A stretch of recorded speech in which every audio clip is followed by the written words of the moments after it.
టాలీవుడ్ సర్కిల్లో war 2 cinema ప్రస్తుతం చర్చనీయాంశంగా మారింది. పేరుకు డబ్బింగ్ సినిమా అయినప్పటికీ ఇందులో యంగ్ టైగర్ జూనియర్ ఎన్టీఆర్ నటిస్తున్నారు.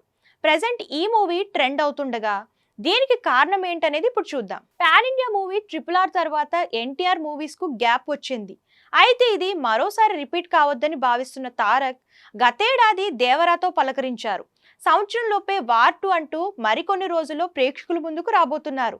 ఈ చిత్రం షూటింగ్ ఇప్పటికే పూర్తి కాగా జూలై చివరి వారం నుంచి ప్రమోషన్స్ ను షురూ చేయనున్నారు. ఇక ప్రస్తుతం జూనియర్ ఎన్టీఆర్ ఫ్యామిలీతో వెకేషన్ లో ఉన్నారు.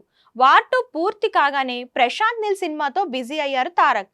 ఇదిలా ఉండగా వార్ 2 తెలుగు రైట్స్ కోసం టాలీవుడ్ లో పెద్ద యుద్ధమే జరుగుతుందని తెలుస్తోంది. దీనికోసం అగ్ర నిర్మాతలు పోటీ పడుతున్నారు. ఈ రేసులో సూర్యదేవర నాగవంశీ ముందున్నారన్న ప్రచారం జరుగుతుంది. ఆయన మాత్రం అదంతా అబద్ధమే అని కొట్టిపారేస్తున్నారు.